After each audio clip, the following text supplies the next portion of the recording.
ಎಲ್ಲ ರೈತ ಬಂಧುವರಿಗೆ ನಮಸ್ಕಾರಗಳು.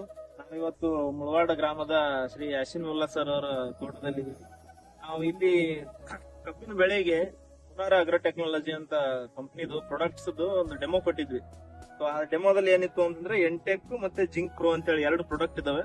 ಸೊ ಎಂಟೆಕ್ ಅಲ್ಲಿ ಏನಿದೆ ಅಂದ್ರೆ 21% ನೈಟ್ರೋಜನ್, 24% ಸಲ್ಫರ್ ಪ್ಲಸ್ ಒಂದು ಹೊಸದಾದಂತ ಒಂದು ಮಾಲಿಕ್ಯೂಲ್ ಇದೆ, DMPP ಅಂತ ಹೇಳಿ ಒಂದು ಮಾಲಿಕ್ಯೂಲ್ ಇದೆ. ಸೊ ಆ ಮಾಲಿಕ್ಯೂಲ್ ಅದ್ರೊಳಗೆ ಇನ್ಕ್ಲೂಡ್ ಮಾಡಿದ್ದಾರೆ. ಇದು ಸ್ವಿಟ್ಜರ್ಲ್ಯಾಂಡ್ ಇಂದ ಇಂಪೋರ್ಟ್ ಮಾಡ್ತಿರ್ತಕ್ಕಂಥ ಗೊಬ್ಬರ. ಅದ್ರ ಜೊತೆಗೆ ಇದು 42% ಕಂಟೆಂಟ್ ಇರ್ತಕ್ಕಂಥ ಜಿಂಕ್ ಫ್ಲೋ ಅಂತ ಹೇಳಿ ಒಂದು ಗೊಬ್ಬರ ಕೊಟ್ಟಿದ್ವಿ, ಇದು ಲಿಕ್ವಿಡ್ ಫರ್ಟಿಲೈಸರ್ ಕೊಟ್ಟಿದ್ವಿ. ಸೊ ಎರಡೂ ಸೇರಿಸಿ ನಾವು ಒಂದು ಎಕರೆಕ ಡ್ರಿಪ್ ಮೂಲಕ ಕೊಟ್ಟಿದ್ವಿ.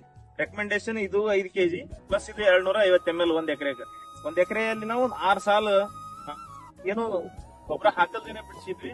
ಪ್ಲಸ್ ಒಂದ್ ಎಕರೆ ಏರಿಯಾ ಐತಿ, ಅದಕ್ಕೆ ಸಂಪೂರ್ಣವಾಗಿ ನಾವು ಡ್ರಿಪ್ ಮೂಲಕ ಗೊಬ್ಬರವನ್ನು ಒದಗಿಸಿದ್ವಿ.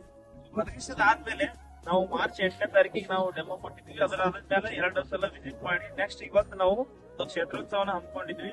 ಹಮ್ಮಿಕೊಂಡಾಗ ನಮಗೆ ಏನ್ ಕಾಣಿಸ್ತು ಡಿಫರೆನ್ಸ್ ಅಂದಾಗ ಬೇರುಗಳ ಸಂಖ್ಯೆ ಜಾಸ್ತಿ ಆಯ್ತು, ಪ್ಲಸ್ ಮರಿಗಳ ಸಂಖ್ಯೆ, ಕಬ್ಬಿನ ಮರಿಗಳ ಸಂಖ್ಯೆ ಏನೈತಿ ಜಾಸ್ತಿ ಬಂದಿರತಕ್ಕಂತ ಕಬ್ಬಿನ ಮರಿಗಳು ಅತ್ಯಂತ ಸದೃಢವಾಗಿ ಬಲವಾಗಿ ಇದಾವ, ಜೊತೆಗೆ ಬೆಳವಣಿಗೆ ಎತ್ತರನೂ ಕೂಡ ಐತಿ.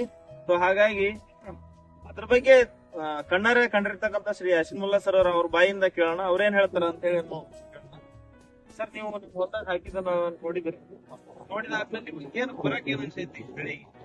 ಸರ್ ಜಾಸ್ತಿ ಜಾಸ್ತಿ ಆಗಿ ಸರ್ ಜಾಸ್ತಿ ಕಂಪೇರ್ ಮಾಡಿದ್ ಸರ್ ನಾನು ಮಾಡಕ್ ಸರ್ ಭಾಳ ರೈಟಿಂಗ್ ಮಾಡಿ ಸರ್ ಕಂಪೇರ್ ಮಾಡಿದ್ ಸರ್ 15 ಭಾಳ ಜಾಸ್ತಿ ಮಾಡಿ ನಿಮ್ ಮಾಡಿದ್ವಿ ಯಾವ್ದು ಎಂಟೆಕ ಪ್ಲಸ್ ಇದನ್ನ ಹಿಂಗ್ ಪ್ರೋ ಹಾಕಿದ್ವಿ ಸರ್ ಕಂಪೇರ್ ಮಾಡಿದ್ವಿ. ಮತ್ತೆ ಇಟ್ಟಾಗಿ ನಾ ಅದು ರೈತರನ್ನ ಕೇಳಿದ್ ಸರ್ ಇರೋದಾರ ಸರ್ ಇವ್ರಿಗೆ ಕೇಳಿದ್ ನಾನು ಹಂಗೈತ್ರಿ ಕೇಳಿ ಭಾಳ ಚೇಂಜಸ್ ಇದೆ ಅಂತ ಅವ್ರು ನನಗೂ ಕರ್ಪರ್ ಮಾತು ಒಡೆ ಒಬ್ಬರೇ ಮಾಡಲ್ಲ 4 ಮಂದಿ ರೈತ ಕಲಿಸಿ ತೋರ್ಸಿಂದ ಒಳ್ಳೇದಂದ್ರ ನೀವೆಲ್ಲರಿಗೆ ಹಾಕತ್ ನಾನು ಅವ್ರಿಗೆ ರೆಕಮೆಂಡ್ ಮಾಡೀನಿ.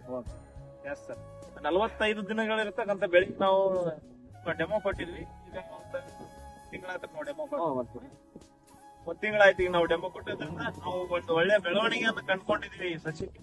ಹಾಗಾಗಿ ತಾವು ಕೂಡ ಮುರಾರ ಅಗ್ರೋ ಟೆಕ್ನಾಲಜಿ ಕಂಪನಿ ಉತ್ಪನ್ನಗಳನ್ನು ಬಳಸಿ ಉತ್ತಮವಾದ ಬೆಳೆಯನ್ನ ತಾವು